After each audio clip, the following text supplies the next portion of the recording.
राहुल गांधी ने कर्नाटक के अलंद में 6000 मतदाताओं के नाम हटाए जाने के लगाए आरोप। कुछ लोगों को लेकर आए सामने, कहा सिस्टम को हाईजैक करके हटाए गए नाम, वोट चोरों को बचा रहा चुनाव आयोग।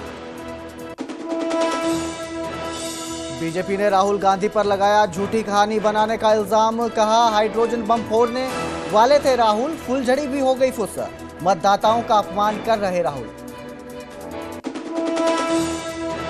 चुनाव आयोग ने राहुल गांधी के आरोपों को बताया बेबुनियाद, कहा ऑनलाइन डिलीट नहीं किए जा सकते वोट, अलंद में हमने ही दर्ज कराई थी एफआईआर। पंजाब और हरियाणा हाईकोर्ट में आज वकीलों की हड़ताल, कल एक निहंग वकील के दूसरे वकीलों के साथ हुई थी मारपीट, पुलिस ने निहंग वकील सिमरन सिंह और दूसरी आरोपी महिला वकील के खिलाफ किया मामला दर्ज। कैबिनेट मिनिस्टर अनिल विज ने अपने नाम के आगे से मंत्री शब्द हटाया, सोशल मीडिया अकाउंट एक्स पर मंत्री की जगह अंबाला कैंट लिखा। 6 दिन पहले अंबाला में समानांतर बीजेपी चलाने का लगाया था आरोप। महिलाओं के स्वास्थ्य को लेकर हरियाणा की बड़ी पहल, पीएम मोदी के जन्मदिन पर सीएम नायब सैनी ने पंचकुला से स्तन कैंसर जांच वैन को हरी झंडी दिखाकर किया रवाना। वैन के जरिए 75,000 महिलाओं की होगी स्वास्थ्य जांच। वर्ल्ड एथलेटिक्स चैंपियनशिप में आज फिर होगी भारत पाकिस्तान की जंग। जैवलिन में भारत के नीरज चोपड़ा और पाक के अरशद नदीम होंगे आमने सामने। टोक्यो में थोड़ी देर में शुरू होगा मुकाबला। हरियाणा में 1 अक्टूबर से शुरू होगी धान की सरकारी खरीद। शाहबाद मंडी में अब तक 11,000 क्विंटल की आवक, भारी बरसात के चलते कम पैदावार की आशंका। उत्तराखंड के चमोली में फटा बादल, मलबे में दबे कई घर और गाड़ियां, 3 लोग लापता। ट्रंप ने भारत और पाकिस्तान समेत 23 देशों को बताया ड्रग तस्कर। अमेरिकी संसद को सौंपी रिपोर्ट, अवैध ड्रग तस्करी और अवैध ड्रग निर्माण के लिए ठहराया जिम्मेदार। इस न्यूज हेडलाइंस के प्रायोजक पतंजलि गाय का घी, मां का भरोसा, प्यार से परोसा।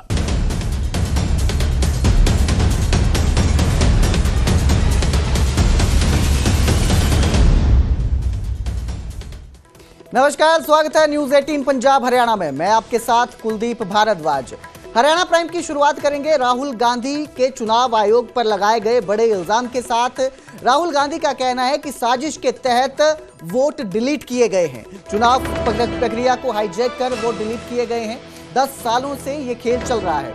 राहुल गांधी ने आज एक प्रेस कॉन्फ्रेंस की जिसमें उन्होंने ये सब बातें कही है और आरोप लगाए हैं कि चुनाव आयोग ने वोट डिलीट किए हैं। 14 मिनटों में 12 वोटरों के नाम डिलीट हुए। कांग्रेस के टॉप 10 जो बूथ है वहां से वोटरों के नाम हटाए गए हैं, जिनके लिए वो डिलीट हुए उन्हें पता भी नहीं है। इसके साथ ही उन्होंने कहा कि कर्नाटक से बाहर के फोन नंबरों से भी वोट डिलीट हुए हैं। कर्नाटक के अलंद में 6018 वोटरों के नाम काटने की कोशिश हुई है।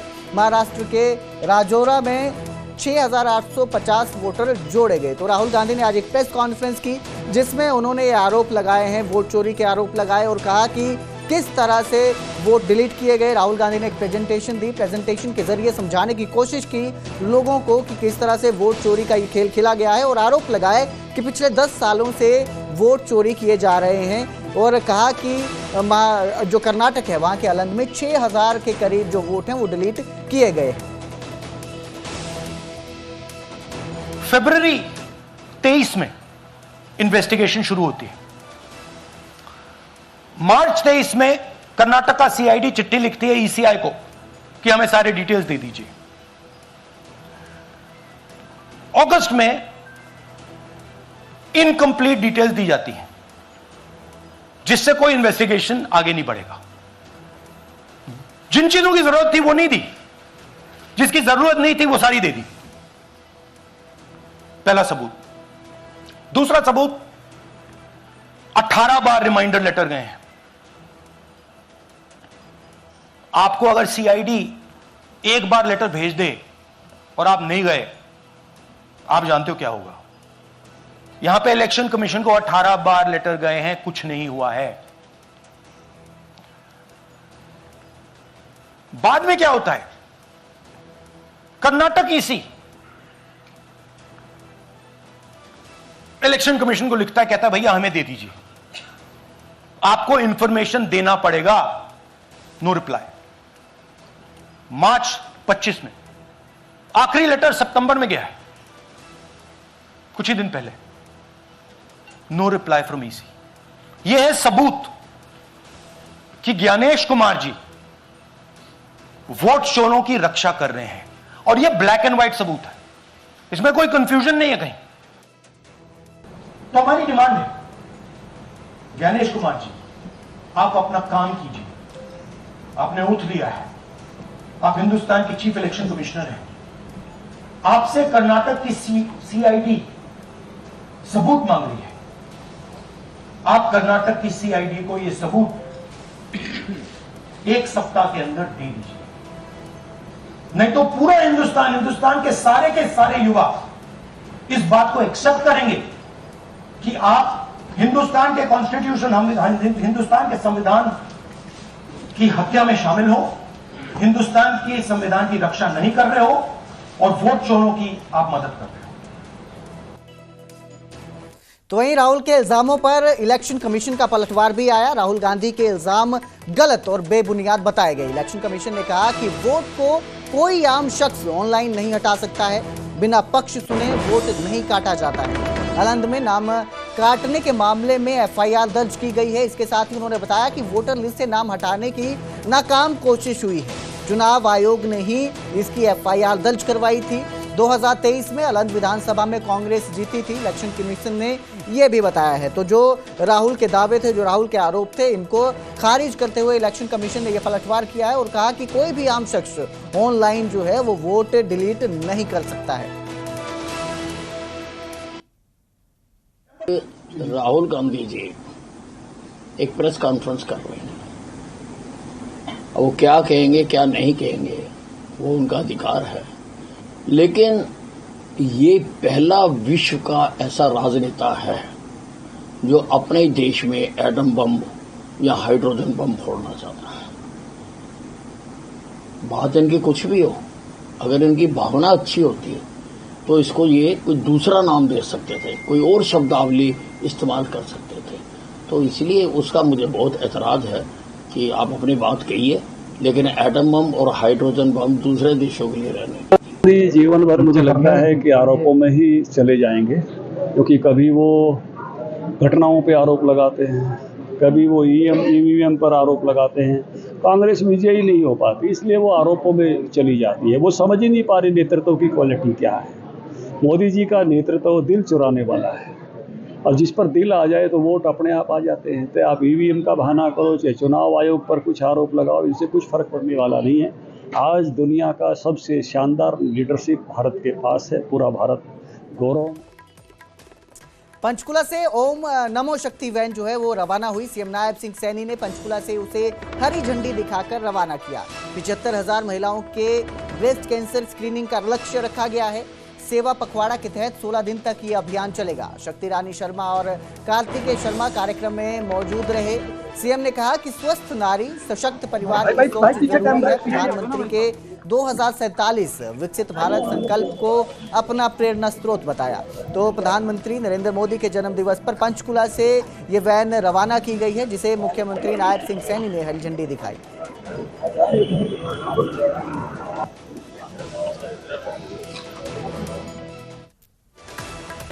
तो वही है, मंत्री अनिल विज ने एक्स पर एक बदलाव किया। अनिल विज ने एक्स अकाउंट से मिनिस्टर शब्द हटा दिया। मंत्री की जगह अंबाला कैंट हरियाणा इंडिया लिखा। अनिल विज ने एक्स से मिनिस्टर हटाने पर सामने भी आए और कहा कि किसी को पद के वजह से फॉलो नहीं किया जाना चाहिए। ये उनके नाम के आगे से मिनिस्टर हटाना उनका अपना निर्णय है, इसके लिए कोई जिम्मेदार नहीं है और इसे किसी भी तरह से सियासी नहीं माना जाना चाहिए। कोई इसका सियासी मायना नहीं निकाला जाना चाहिए। उन्होंने कहा कि पद की वजह से फॉलोवर्स नहीं चाहिए, फॉलोवर्स बने तो सिर्फ अनिल विज की वजह से बने। विज ने कहा कि पद से नहीं, व्यक्ति से लोग जुड़े।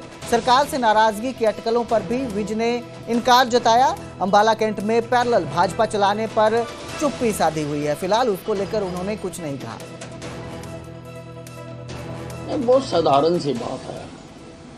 मैं अपने जो व्यूअरशिप है, जो मेरे फॉलोअर्स हैं, वो मैं एज अनिल विज बनाना चाहता हूँ। जो मैं कंटेंट डालता हूँ उसके आधार पर बनाना चाहता हूँ। तो इसलिए मैंने ये जो पद हैं कोई भी वो मैंने हटाए हैं। इसका कोई और मतलब नहीं निकाला जाना चाहिए। मैं चाहता हूँ कि मेरी जो फॉलोअरशिप है वो बिल्कुल ऑर्गेनिक होनी चाहिए। उसके ऊपर कोई किसी न का ना हो, अनिल विज के कारण हो। जो बनना चाहता मेरा फॉलोअर वो अनिल विज के कारण बने। हरियाणा में 1 अक्टूबर से धान की सरकारी खरीद शुरू होगी। शाहबाद मंडी में अब तक 11,000 क्विंटल की आवक शुरू हो गई है, आना शुरू हो गई है। भारी बरसात के चलते इस बार पैदावार कम होगी, इसकी भी आशंका जताई जा रही है। तो 1 अक्टूबर से किसानों की जो सरकारी खरीद है धान की वो शुरू हो जाएगी। शाहबाद मंडी में अब तक 11,000 क्विंटल की आवक हो चुकी है। अनुमान जताया जा रहा है कि जिस तरह से इस बार भारी बरसात हुई उसके चलते पैदावार कम हुई है, पैदावार कम हो सकती है। वहीं कई जगह पर इस बार बाढ़ की वजह से, पानी की वजह से भी फसल खराब हुई है। तो ये उम्मीद जताई जा रही है, आशंका है कि पैदावार कम होगी। वहीं सरकार का कहना है कि 1 अक्टूबर से जो है पैदावार धान की सरकारी खरीद है वो शुरू हो जाएगी।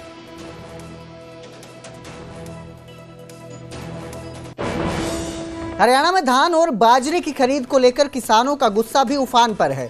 भिवानी में किसानों ने आर पार की लड़ाई का ऐलान कर दिया है। लघु सचिवालय के बाहर धरना दिया गया और नारेबाजी की गई। किसानों का कहना है कि भारी बारिश और बीमारियों से फसल पहले ही बर्बाद हो चुकी है। जो थोड़ी बहुत बची है उससे सरकार खरीद नहीं रही। ऐसे में किसान कर्ज कैसे उतारेंगे और अपने परिवार का पेट कैसे भरेंगे। उन्होंने चेतावनी दी कि अगर जल्द सरकारी खरीद शुरू नहीं हुई तो मंडी को ताला जड़कर हाईवे जाम किया जाएगा।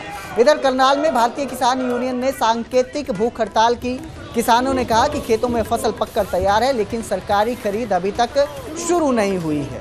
तो वहीं कैथल में भी किसानों ने मंडी व्यवस्था को लेकर सवाल उठाए और धरने पर बैठे किसानों ने साफ कहा कि अगर हालात नहीं सुधरे तो सचिवालय और विधायकों के दरवाजे पर धान डाला जाएगा।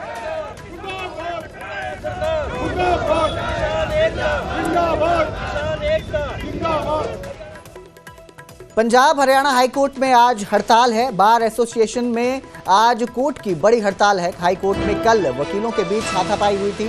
कोर्ट में तलवार लहरा रहा था एक निहंग सिंह वकील जो था वो तलवार लहराता नजर आया था कोर्ट परिसर में, जिसके बाद कुछ वकीलों के बीच हाथापाई हुई थी।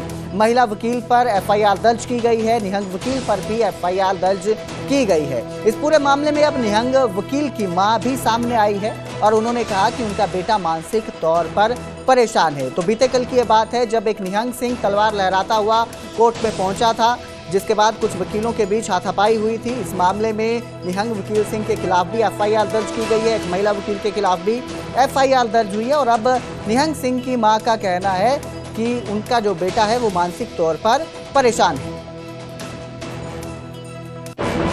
रणजीत सिंह थोड़ा मैंटली अपसैट चल रहा, ਉਹਦੀ ਮੈਡੀਸਨ ਚੱਲਦੀ ਆ पर फिर भी ਉਹ अपना ਜਿਹੜਾ ਕੰਮ ਆ थोड़ा ਬਹੁਤਾ ਕਰਦਾ ਹੈ। परसों ਦਾ ਉਹ हाई कोर्ट गया ਤੇ ਉਹਨੇ ਅੱਜ ਵਾਪਸ ਆਉਣਾ ਸੀ। पता नहीं की गल हुई उत्थे किसी नाल की। देखो तेजी च तां बहुत आउंदा है, नो डाउट उन्हूं गुस्सा बहुत आउंदा है, तेजी च आउंदा। इस करके ਉਹਦੀ उत्थे किहदे नाल लड़ाई हुई है मैनूं कुछ नहीं पता। बस मैं मिंटू बेटा तुहानूं दोवें हत्थ जोड़ के बेनती करदी हाँ कि जिवें भी किवें ਉਹਨੂੰ ਇੱਥੇ ਲੈ ਕੇ आओ, ਇੱਥੇ ਉਹਦਾ इलाज कराओ ਤਾਂ कि ਉਹਦਾ फ्यूचर बच रहे, ਉਹਦੀ ਜ਼ਿੰਦਗੀ बच रहे। क्योंकि ਉਹਦੇ फादर साहब ਉਹ भी हार्ट ਦੇ मरीज आ, ਉਹਨਾਂ ਦਾ हार्ट बहुत घट काम करता, बस एक तुरे फिरदे आ। मैं भी बठिंडा विस्फोट केस में न्यूज 18 की खबर पर मुहर लगी है। गुरप्रीत मानव बम बनने की योजना बना रहा था, ये एसएसपी का कहना है। मानव बम बनने से पहले ही विस्फोट हो गया था। आरोपी ने जेब वाली बेल्ट भी मंगवाई थी। जम्मू के कठुआ जाने के लिए टिकट बुक करवाया गया था। Punjab police, NIA, intelligence bureau और सेना इस पूरे मामले की जांच कर रही है। आरोपी गुरप्रीत को आज कोर्ट में पेश किया जाएगा। पुलिस कोर्ट से गुरप्रीत सिंह की रिमांड मांगेगी। रिमांड के दौरान खतरनाक इरादों में शामिल अन्य आरोपियों के बारे में भी बड़े खुलासे होने की संभावना है। बता दें कि 10 सितंबर को बठिंडा के गांव जिंदा के एक घर में उस समय धमाका हुआ था जब आरोपी गुरप्रीत सिंह बम बनाने की कोशिश कर रहा था। दूसरा धमाका उस वक्त हुआ जब आरोपी के पिता जगतार सिंह कमरे से केमिकल इकट्ठा करने की कोशिश कर रहे थे, जिसमें जगतार सिंह खुद घायल हो गए थे। तो न्यूज़ 18 की खबर पर बड़ी मोहर लगी है। न्यूज़ 18 की खबर पर मोहर लगी है। जो गुरप्रीत है वो मानव बम बनने की योजना बना रहा था, ये एसएसपी ने बताया है, खुद एसएसपी ने इसकी पुष्टि की है। इस खबर पर ज़्यादा जानकारी के लिए मेरे सहयोगी सूरज भान हमारे साथ जुड़े हैं। जी सूरज, ये एक बड़ा खुलासा भी हुआ है, न्यूज़ 18 की खबर पर मुहर भी लगी है। गुरप्रीत मानव बम बनने की योजना बना रहा था, इसको लेकर क्या अपडेट है? पुलिस आगे क्या कार्रवाई कर रही है? बिल्कुल कोई दो राय नहीं है। हमने पहले ही इस मामले को लेकर पहले ही ये खबर ब्रेक कर दी थी कि कहीं ना कहीं इसके जो तरीके थे वो कहीं ना कहीं मानव बम बनने के लिए तैयार था, जिसके लिए बकायदा तौर पे इनसे बैटरी मिली थी, एक बैलेट मिली थी जिसमें मानव बम बनकर ये विस्फोटक लेकर कहीं विस्फोट करने वाला था। और कहीं ना कहीं हमने काफी दिन पहले इस खबर को ब्रेक कर दिया था और कहीं ना कहीं आज एसएसपी बठिंडा ने हमारी खबर के ऊपर मोहर लगाई है कि ये इसके मन में यही ख्याल आता था कि कहीं ना कहीं मानव बम बनकर ये विस्फोट करना चाहता था। लेकिन किस तरह की ये सामग्री अंदर से मिली है, विस्फोटक है जो वो भी ऑनलाइन तरीके से खरीदी गई थी। तमाम तरह के जिस तरह के सवाल खड़े हो रहे थे कि आखिरकार इसकी मंशा क्या थी, तकरीबन काफी चीजें एसएसपी ने साफ कर दी है कि ये इसके मन में ख्याल आते थे कि कहीं ना कहीं विस्फोट करने की योजना बना रहा था, लेकिन उससे पहले ही घर में विस्फोट हो जाता है, ये खुद जख्मी हो जाता है और इसका जो फादर है वो जख्मी हो जाता है। हालांकि इसको आज कोर्ट में पेश करना और कोर्ट में आगे कितने दिन का रिमांड पुलिस को मिलता है और आगे पुलिस जांच में किस तरह के और बड़े खुलासे होंगे, इस पर हमारी नजर बनी हुई है। जी सूरज, कोई जानकारी सामने आई है कि मानव बम बनने के लिए इसे किसने कहा था, कौन इसके पीछे है, इसको लेकर कोई खुलासा हुआ हो? देखो, इसी सवालों को जांचने के लिए बठिंडा पुलिस आज कोर्ट में इनको पेश करेगी और जब पुलिस के रिमांड पर होगा तभी पुलिस सच खंगाल पाएगी कि आखिरकार किसके कहने पर ये करता था, कहां से ऑनलाइन इसने विस्फोटक सामग्री मंगाई और किसके इशारे पर करता था। हालांकि कुछ चीजें साफ भी हुई है, इसके मोबाइल में कुछ इस तरह की वीडियो मिली है जिस वीडियो से ये कहीं ना कहीं प्रभावित हुआ था और आगे ब्लास्ट करने की प्लानिंग कर रहा था। किस तरह के केमिकल ये इनकी कस्टडी से मिले, इसके घर से मिले हैं, पुलिस वो भी जांच कर रही है और आखिरकार पुलिस को इस बात पर पूरा विश्वास है कि जब बठिंडा पुलिस इसको रिमांड पर लेगी और रिमांड पर लेने के बाद और भी काफी बड़े खुलासे हो सकते हैं। जी बहुत बहुत शुक्रिया इस तमाम जानकारी के लिए सूरज। तो एक मानव बम बनने की तैयारी की जा रही थी लेकिन विस्फोट हो गया, हादसे का शिकार हो गया। फिलहाल पुलिस जो इस पूरे मामले की जांच कर रही है, कौन इसके पीछे है, किसने मानव बम बनने के लिए गुरप्रीत को कहा है, ये जांच के बाद ही खुलासा होगा।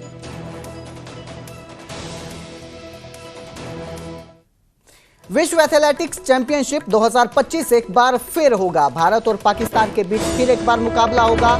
विश्व एथलेटिक्स के फाइनल में नीरज चोपड़ा पहुंचे हैं। फाइनल में अरशद नदीम से वो भिड़ेंगे। नीरज चोपड़ा ने फाइनल के लिए क्वालिफाई किया है। पहले ही प्रयास में 84.85 मीटर तक उन्होंने भाला फेंका है। अरशद नदीम ने भी फाइनल के लिए क्वालिफाई किया। अरशद ने तीसरे अटेम्प्ट में 25.28 मीटर तक का थ्रो किया, माफ कीजिए 85.28 मीटर तक का थ्रो किया। जापान की राजधानी टोक्यो में ये चैंपियनशिप चल रही है और थोड़ी ही देर में इसका मुकाबला शुरू होगा।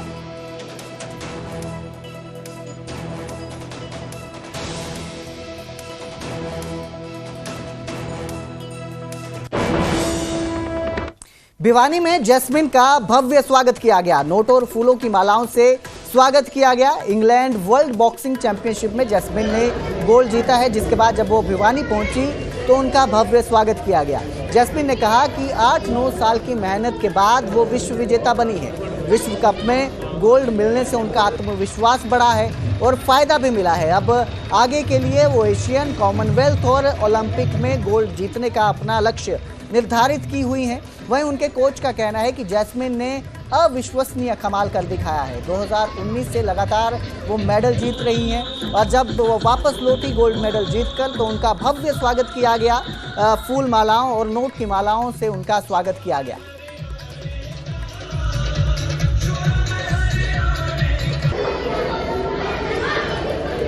वर्ल्ड चैंपियनशिप थी ये 4 to 14 सितंबर चली, जो लिवरपूल यूके में हुई और मैंने 57 वेट कैटेगरी में गोल्ड मेडल जीता इंडिया के लिए और मेरे को काफ़ी अच्छा लग रहा है, काफ़ी प्राउड फीलिंग आ रही है और साथ में ही पूरा परिवार, पूरा देश इस चीज़ के लिए खुश है।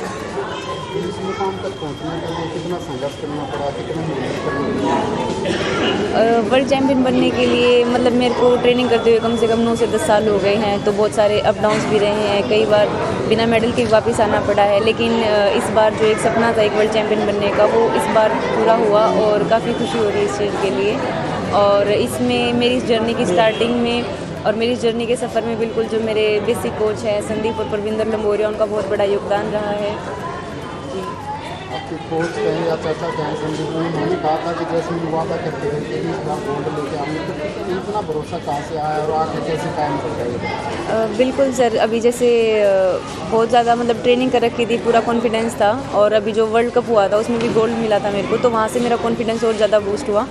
तो फिर मेरे दिमाग में ये था कि हाँ मेरे को वहाँ पे जाके अपना अच्छा परफॉर्मेंस देना है और गोल्ड लेके आना है इंडिया के लिए, तो फिर वैसा ही हुआ। तो आप आगे क्या तैयारी हैं? आगे जो 26 का साल रहेगा वो हमारा बहुत इंपॉर्टेंट रहेगा, जो मेजर कॉम्पिटिशन्स है एशियन गेम्स, कॉमनवेल्थ गेम्स वो आएंगे, तो उसकी तैयारी रहेगी।